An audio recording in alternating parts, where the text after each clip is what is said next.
So, 1 Corinthians chapter 9 ang ating pag-uusapan ngayon at alamin din natin yung mga ilang issue na mapag-aralan natin dito sa chapter na ito.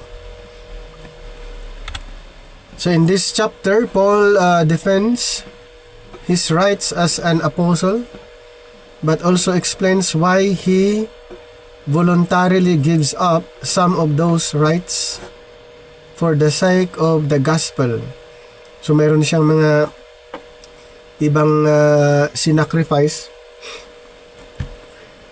para lang maipangaral niya ang grace gospel. The chapter teaches about Christian freedom, sacrifice, self-discipline, and living with an eternal purpose. So yun yung main issue sa chapter 9 ng 1 Corinthians. Yan, pag na-mention dito yung Christian freedom, sacrifice, self-discipline, and eternal purpose. So sa verse 1 and 2, chapter 9, and am I not an apostle? Am I not free? Have I not seen Jesus Christ our Lord? Are not ye my work in the Lord? If I be not an apostle unto others, yet doubtless I am to you. For the seal of mine apostleship are ye in the Lord. So yun po yung sinabi niya dito. Regarding Paul's apostleship, kasi isa sa mga kini-question ng mga taga-Korinto yung credibility, yung pagiging apostol ni Apostol Pablo. So Paul reminds the Corinthians that he is a genuine apostle. Kumbaga ipinapaliwanag niya na siya ay apostol, genuine apostle. One proof is that he personally encountered the risen Christ, and that the Corinthian church itself exists because of his ministry. So pinapatutunayan po niya na siya po ay totoong apostol at na-encounter or nakita din niya ang risen Lord. Kaya isa pang patunay niya yung ministry doon sa Corinto na kung saan ito ay nag-exist. So ano yung mga practical lesson na maunawaan natin dito sa verses 1 and 2? God often uses the results of your work as evidence of your calling. And number 2, when your integrity is questioned, it is appropriate to provide truthful evidence without pride. Kaya si Pablo ay kini-question yung kanyang integrity, pero ito po ay kanyang nadepensahan. Lahat ng mga paratang or doubt, ito ay kanyang pinatunayan na siya ay totoong apostol. And then regarding the rights of ministers in verses 3 to 6. Verse 3, mine answer to them that do examine me is this. So ulitin ko yung sa verse 3, sabi niya ito ang aking sagot sa kanila, sa mga nag-examine sa kanya. Parang matindi talaga itong nangyari kay Pablo, dahil ini-examine siya mismo ang kanyang credibility or kanyang pagiging apostol. Kaya sa verse 4, have we not power to eat and to drink? 5, have we not power to lead about a sister, a wife, as well as other apostles, and as the brethren of the Lord, and Cephas. Number 6, Or I only and Barnabas? Have not we power to forbear working? So Paul explains that apostles and ministers have certain rights. Kaya nga, the rights of ministers. Kumbaga, since na siya ay apostle, ay mayroon siyang rights bilang isang ministro, including receiving support for their ministry and having their needs provided for. So, mayroong dalawang practical lesson sa verses 3 to 6. Number 1, people who dedicate themselves to serving others spiritually deserve respect and support. Number 2, there's nothing wrong with receiving fair compensation for honest work. So may mga issue na regarding doon sa support ng ministry, at ito nga ay pinag-uusapan sa chapter 9 ng 1 Corinthians. Pagdating sa 7 and 10 ay regarding sa yung pagiging example. Pagiging example or ehemplo. Ano ang sabi sa verses 7 to 10? Who goeth a warfare anytime on his own charge, who planteth a vineyard and eateth not of the fruit thereof, or who feedeth a flock and eateth not of the milk of the flock. Number 8. Say I these things as a man, or says not that the law the same also? And then verse 9, for it is written in the law of Moses, thou shalt not muzzle the mouth of the ox that treadeth out the corn. Does God take care for oxen? Number 10, or says he is altogether for our sakes. For our sakes, no doubt. This is written, that he that ploweth should plow in hope, and that he that thresheth in hope should be partaker of his hope. So Paul uses 3 illustrations in verses 7 to 10. Number 1, one of his illustrations about a soldier. A soldier receives support. Another illustration, number 2, a farmer eats from his crops. And then number 3, a shepherd benefits from his flock. Ayan yung illustration niya, kasi nga pinag-usapan yung ministers, rights of the ministers, na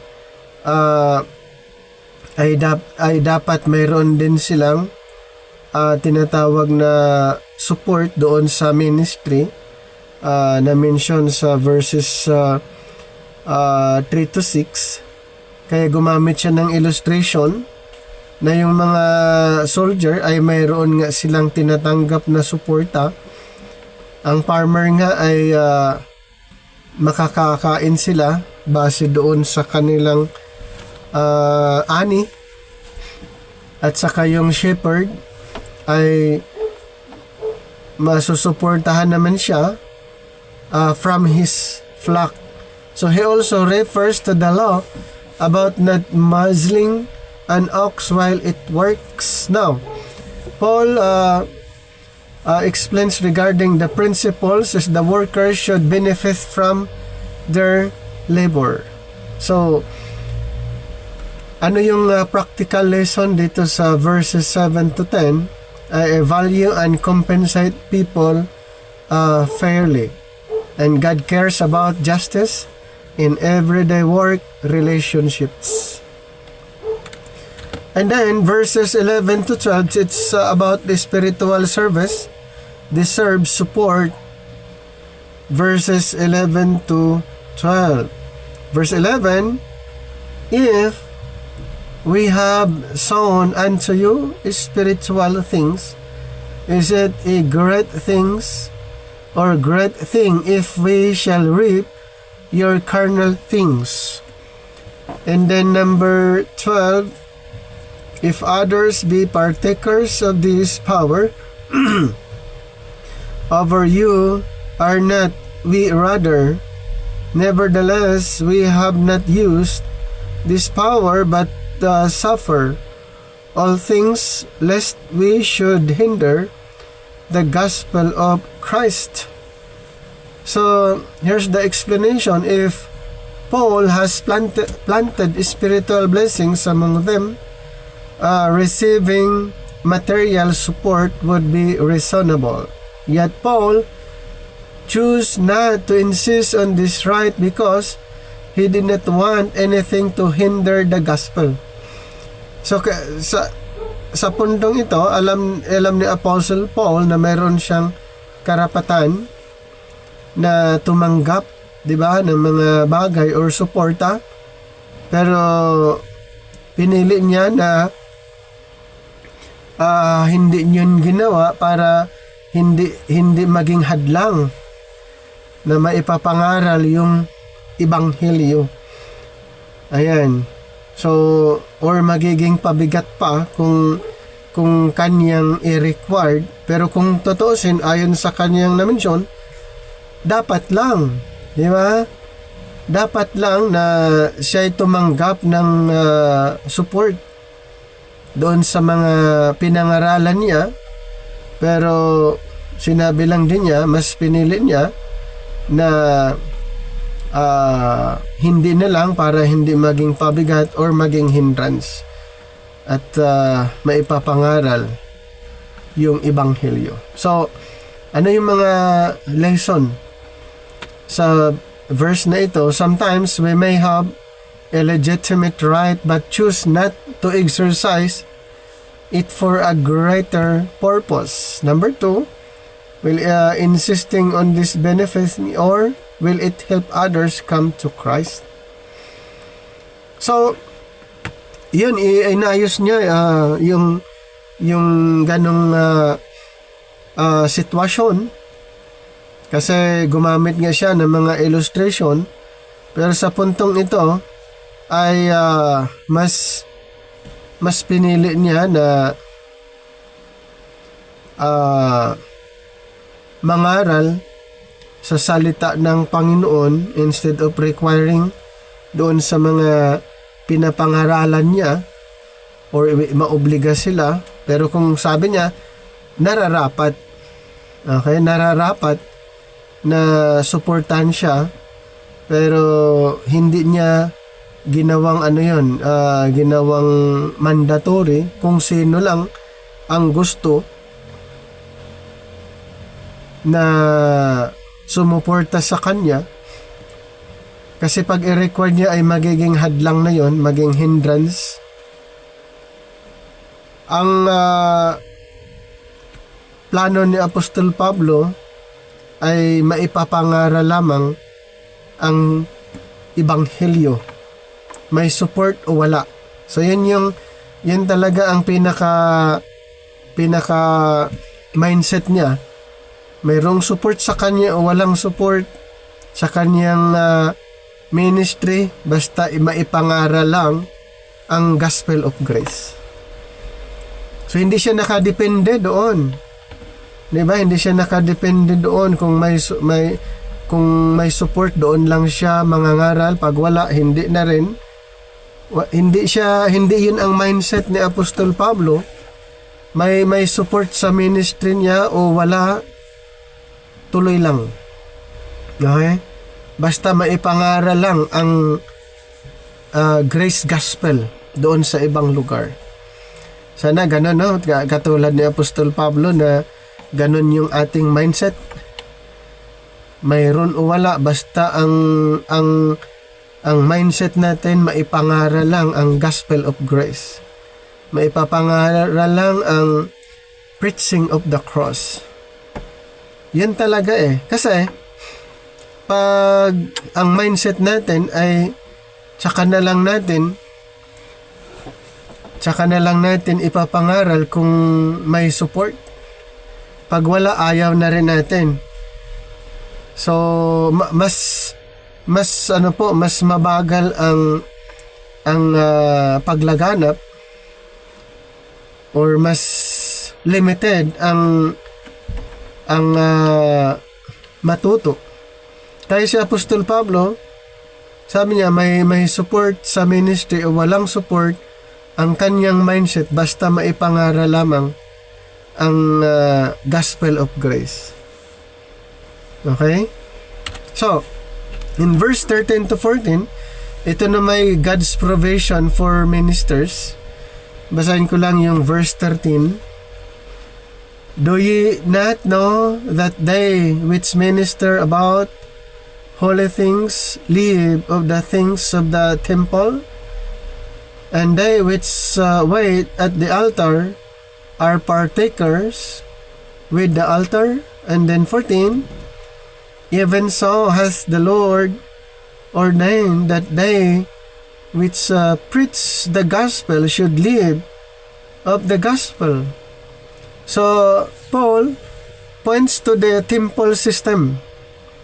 Dito po sa 14:15 ay merong tinatawag na temple system where those serving in worship were supported through the offerings. He says, the Lord also ordained that those who preach the gospel may receive their living from it. So ito yung scenario dito na mention ni Apostle Paul. Yung mga preachers, yung mga preachers or mga teachers ay meron silang support from doon sa mga pinapangaralan niya. Ayan. Yun yung naging scenario at ang illustration doon sa temple system. So those were serving in worship or were supported through the offerings. Yun po yung temple system. At sinabi niya, the Lord also ordained that those who preach the gospel, ibig sabihin yung mga ministers, teachers, preachers, may receive their living from it.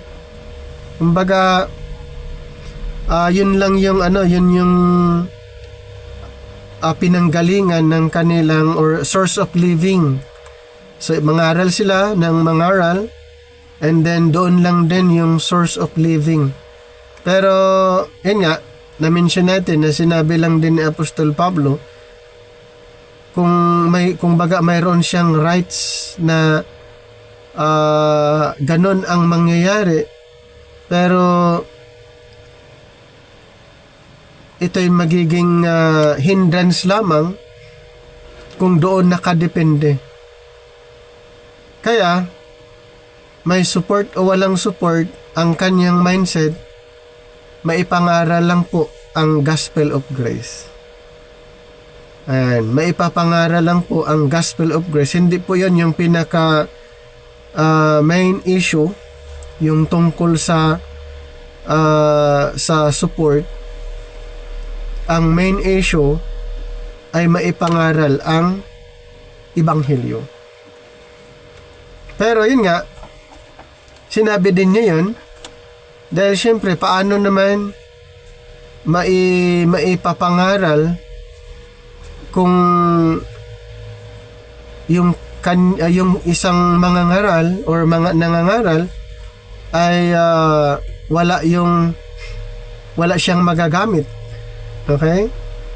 wala siyang mga magagamit na financial. So yun yung isa sa mga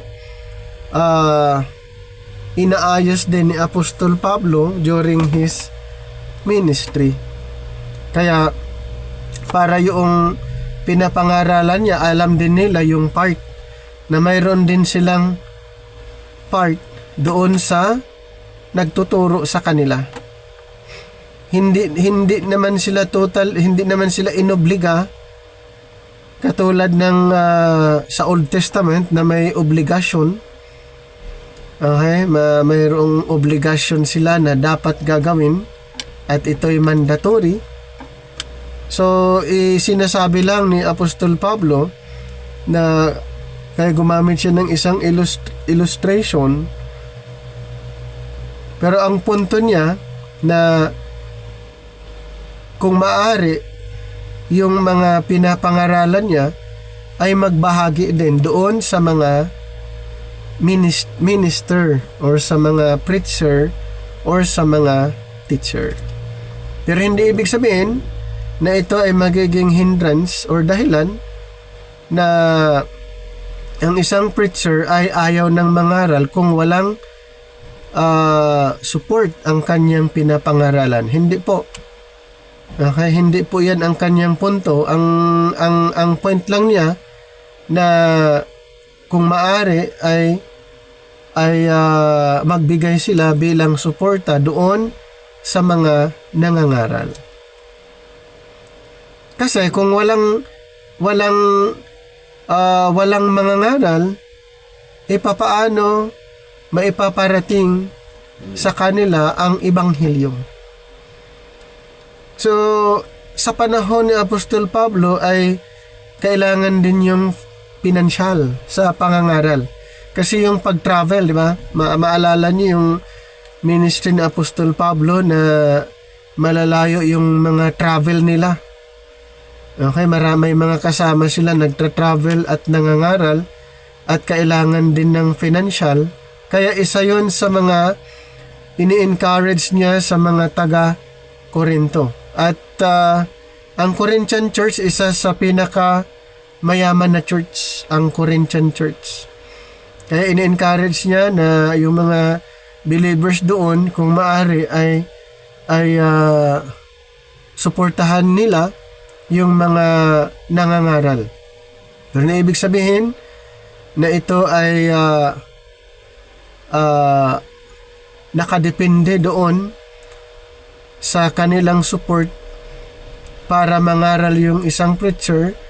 Hindi po. Kumbaga part lang po para sa mobilization. Okay?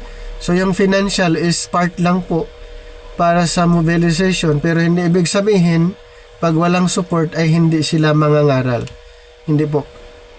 Kahit walang support, ang mindset nila ay maipangaral lang po ang ebanghelyo. So ano ang mga practical lesson sa verse 13 and 14?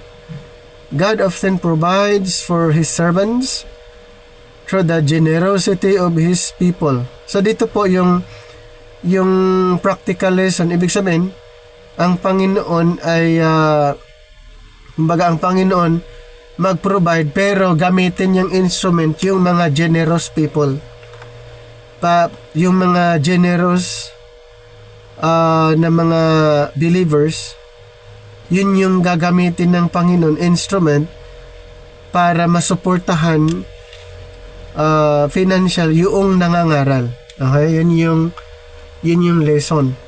Then number 2, supporting ministry can be part of worship and partnership in God's work. Tama naman.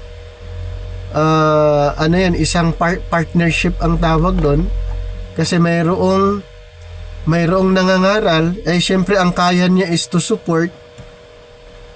Partnership ang tawag doon. Wala siyang kakayanan yung pangangaral, pero ang kakayanan niya is to support.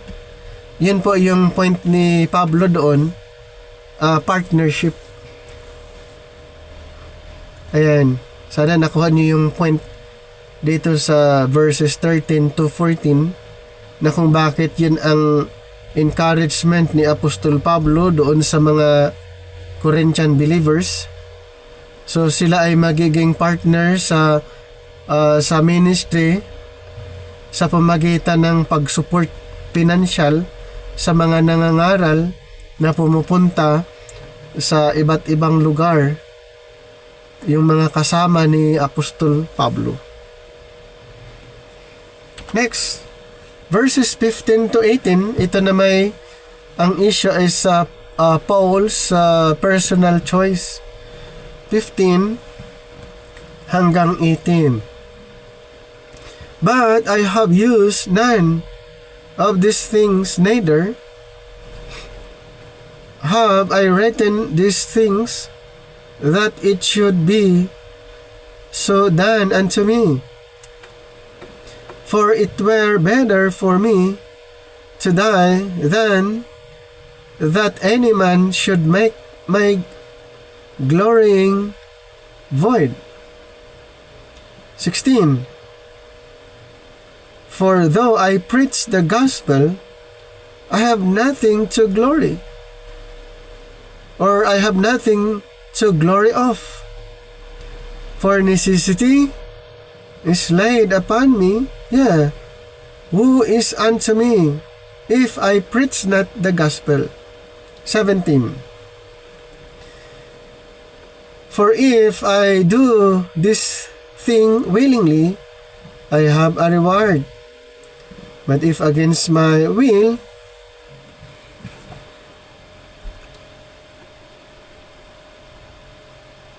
a dispensation of the gospel is committed unto me. 18. What is my reward then?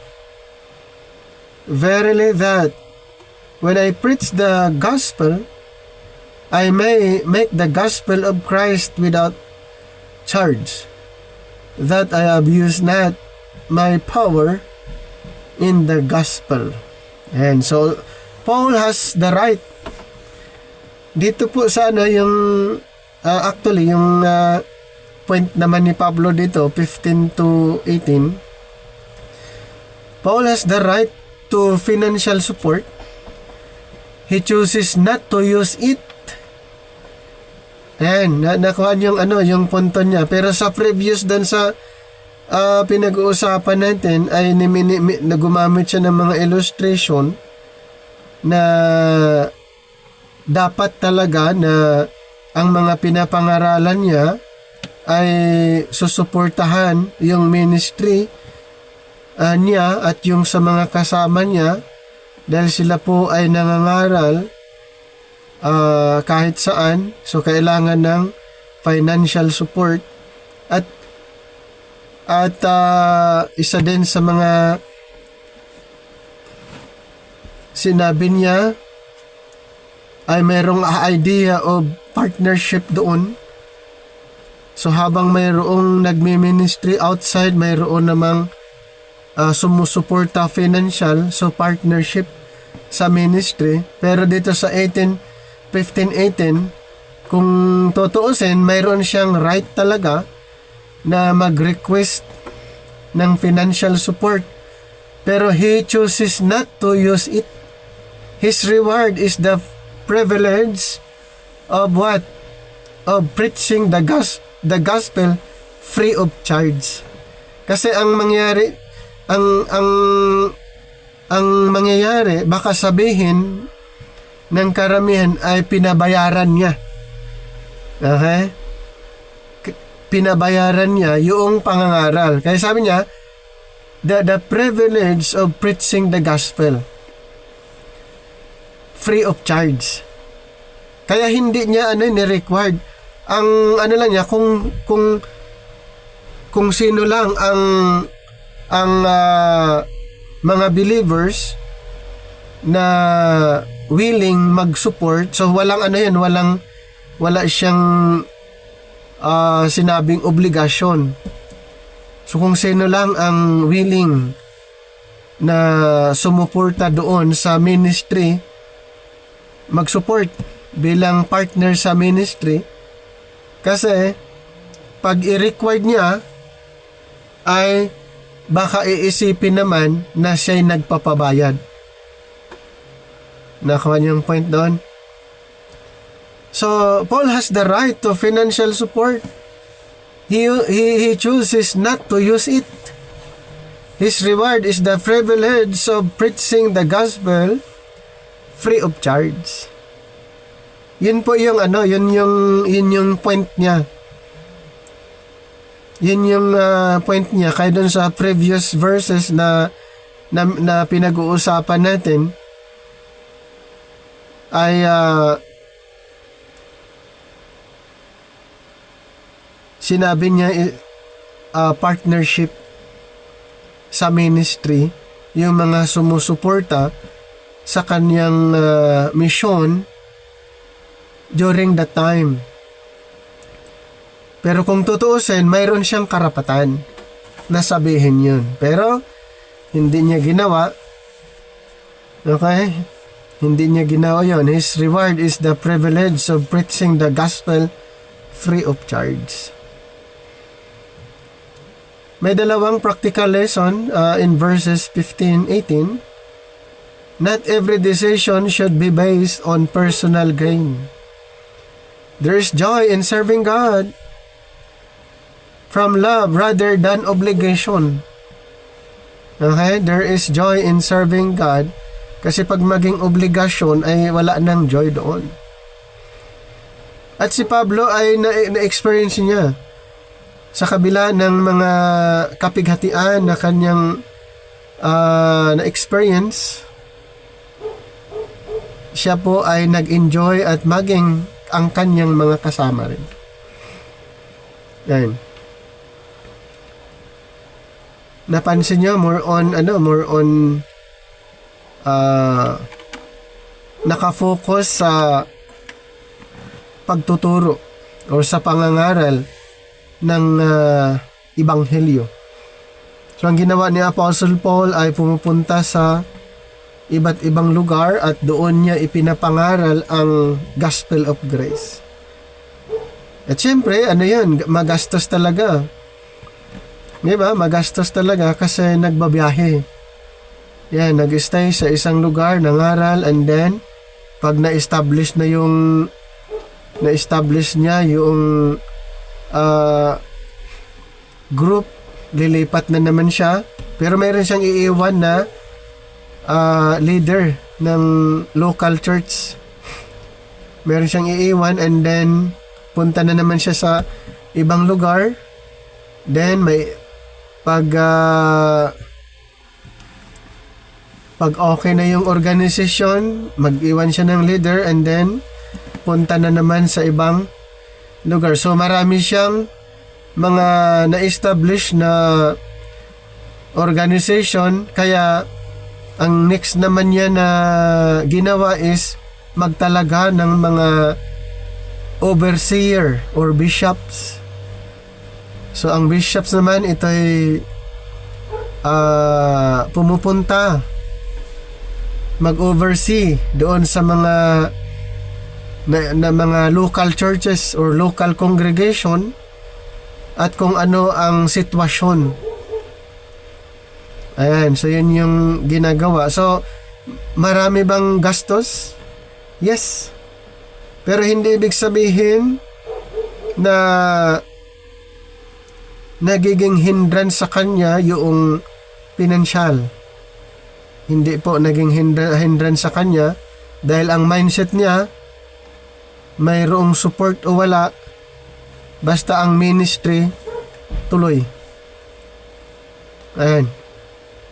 Yun yung mindset ni Pablo.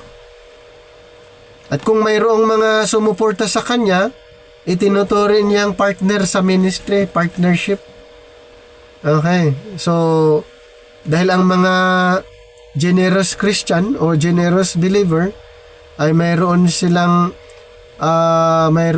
kakayanan na sumuporta financial doon sa ministry, ibinibilang as partner in ministry.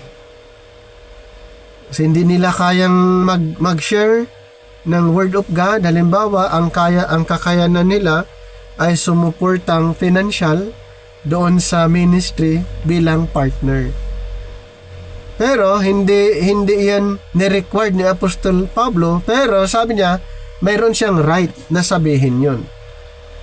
Okay? Kaya sabi niya, Paul has the right to financial support. Meron siyang karapatan na suportahan siya. He chooses not to use it. His reward is the privilege of preaching the gospel free of charge. Verses 19 to 23. Verse 19, for though I be free from all men, yet have I made myself servants unto all, that I might gain the more. Verse 20, and unto the Jews I became as a Jew, that I might gain the Jews. That I might gain the Jews to them that are under the law, as under the law, that I might gain them that are under the law. 21, to them that are without law, as without law, being not without law to God, but under the law to Christ, that I might gain them that are without law. 22, to the weak became I as weak, that I might gain the weak. I am made all things to all men, that I might by all means save some. 23, and this I do for the gospel's sake, that I might be partaker thereof with you. So I have become all things to all people, so that by all possible means I might save some. So become all things to all people, yung issue sa verses 19 to 23. So Paul adopts his approach to different groups. Ito yung maganda yung ministry ni Apostle Paul, very challenging, dahil meron siyang audience na Jews at saka Gentile. So paano niya i-minister ang Hudyo at maging Gentile? So nabasa natin, to the Jews he relates as a Jew. Alam naman natin na si Apostle Paul ay isa siyang Hudyo. So meron siyang strategy para ma-minister niya ang mga Jewish. Sa mga Gentiles, alam din naman natin na ang kanyang meron siyang dalawang citizenship kasi Gentile din. Okay, naging alam din niya ang mga Hintel. Ano yung ginagawa ng mga Hintel? So makapag-minister din siya sa mga Gentiles kasi makaka-relate din siya dahil citizens nga siya. Mayroon siyang dalawang citizenship.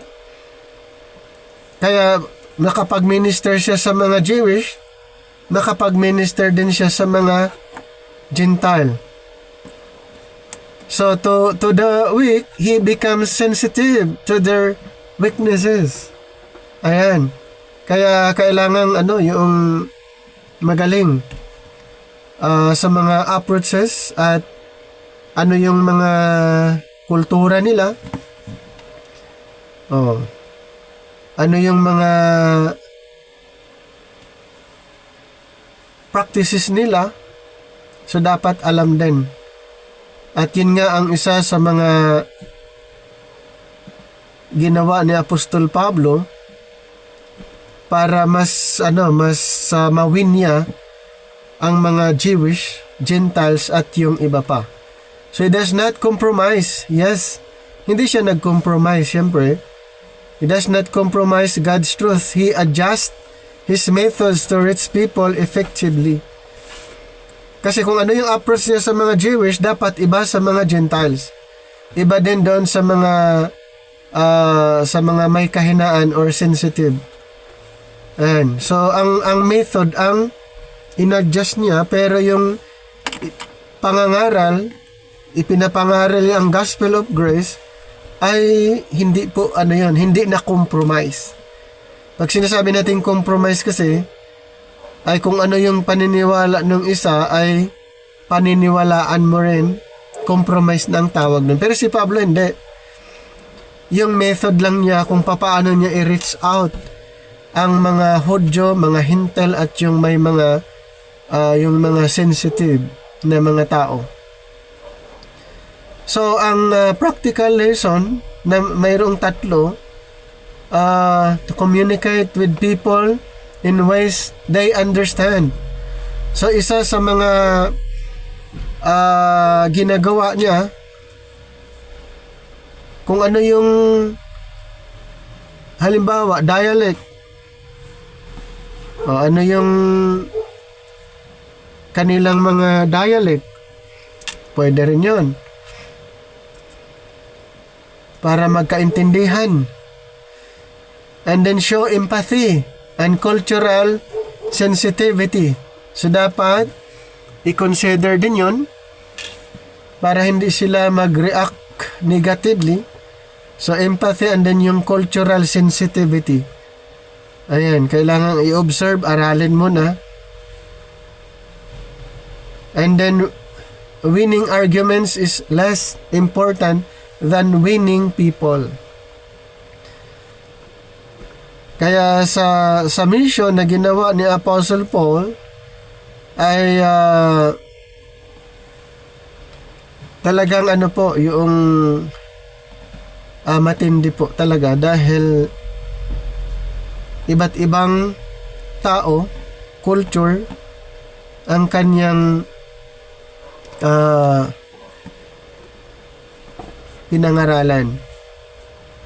So, meron tayong modern example, a Christian speaking to, ito yung regarding, ito naman yung mga approaches. Okay, so may mga approaches. So, ibig sabihin, sa modern natin, ay aralin din natin yung mga approach natin at kung sino yung mga kinakausap, ano yung kultura, tribe, or ano yung pinanggalingan, saang lugar. So marami tayong i-consider para hindi masaktan or baka may mga sensitive. Ayan, so sa approach pa rin. Pero hindi compromise. Hindi pa rin natin i-compromise yung gospel. Aaralin lang kung papaano natin ipapangaral ang salita ng Panginoon sa kanila. Sa verse 24 to 27, ito na may regarding the athlete and athlete discipline. Anong sabi sa verse 24? Verse 24,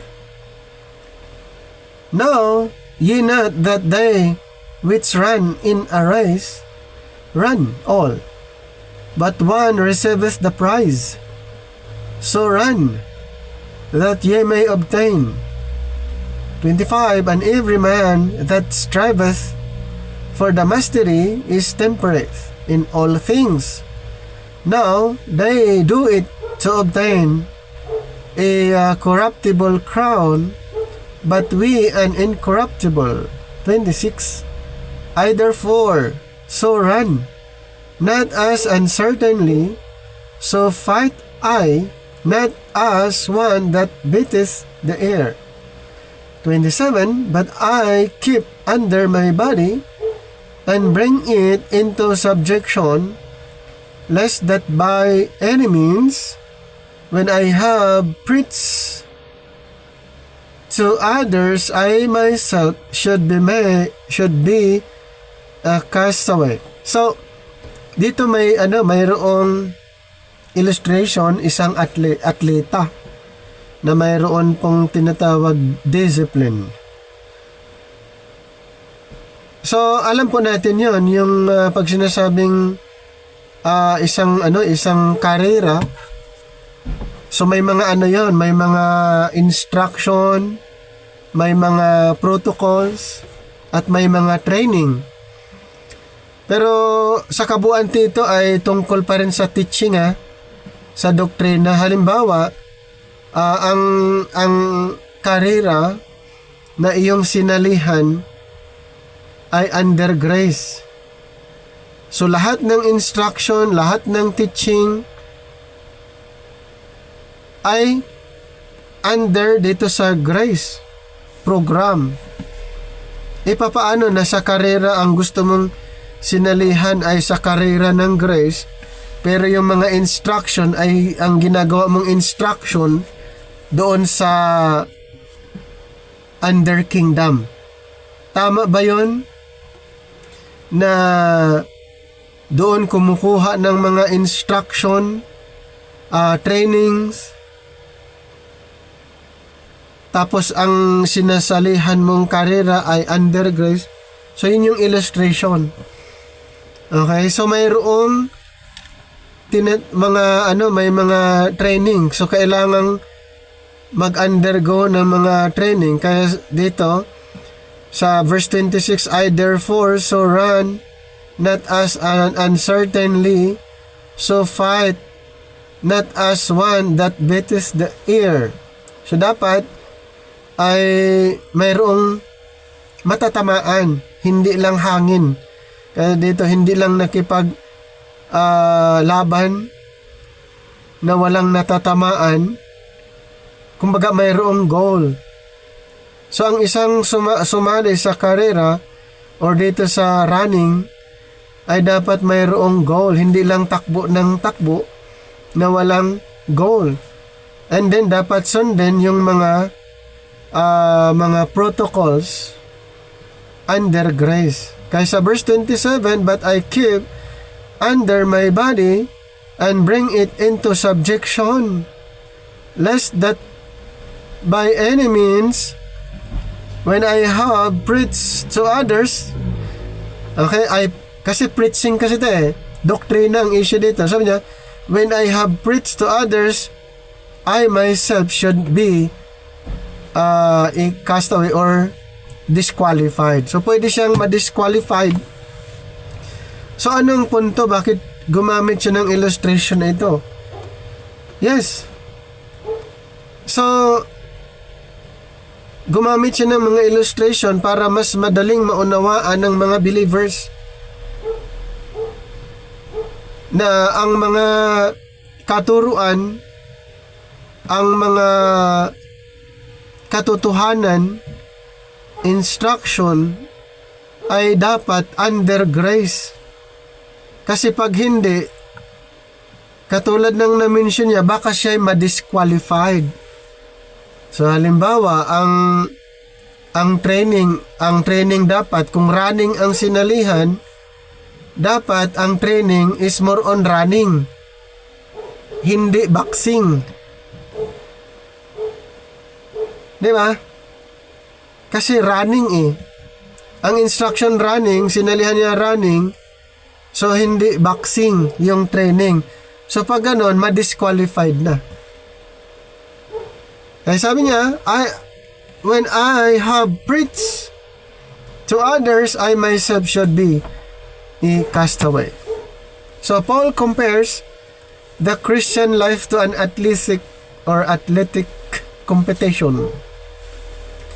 Kaya sabi sa 24, run in such a way as to get a prize. Kumbaga hinahalin tulad tayo sa running.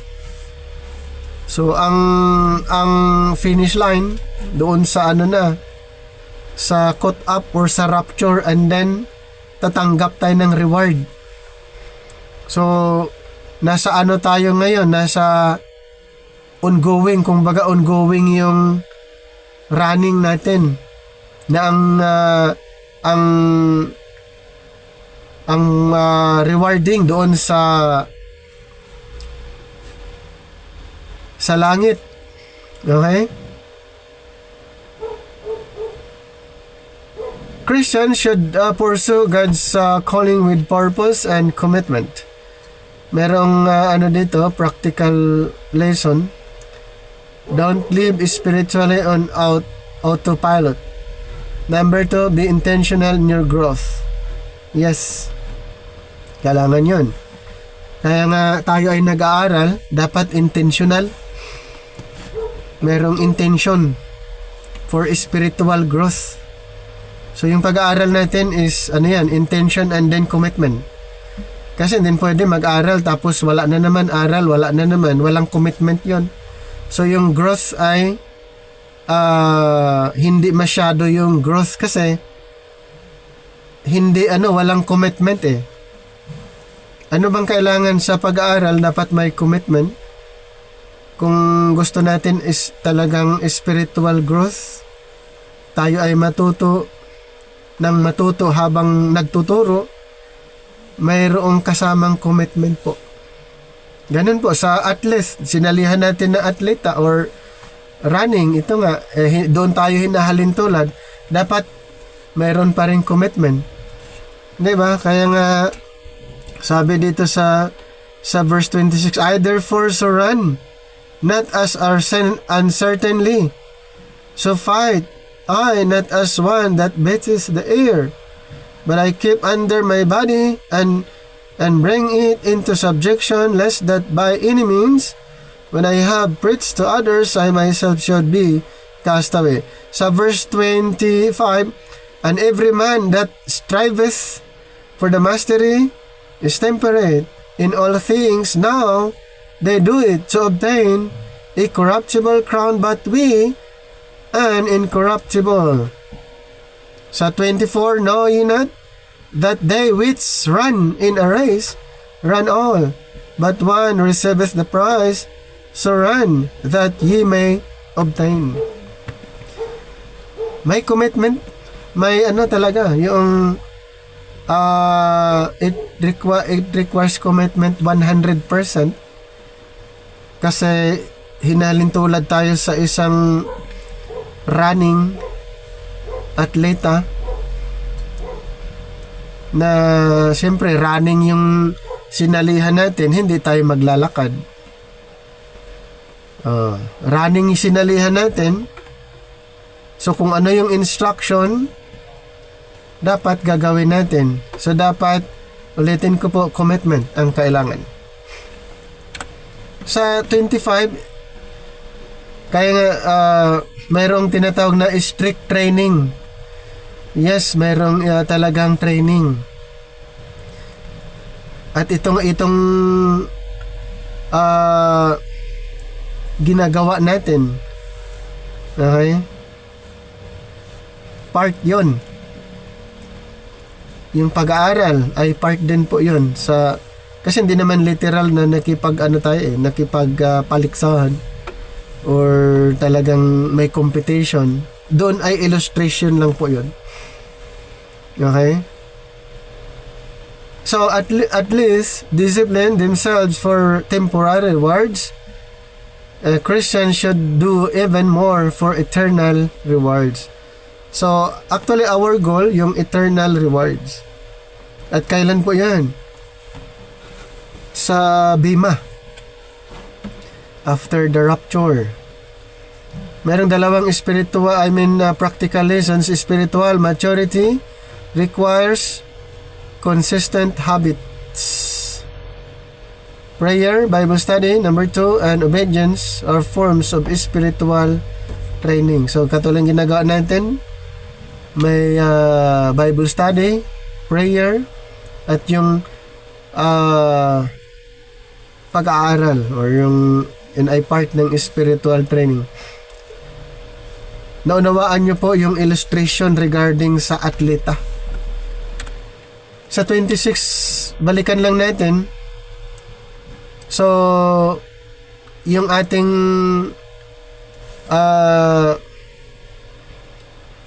takbuhin na ito ay mayroong goal.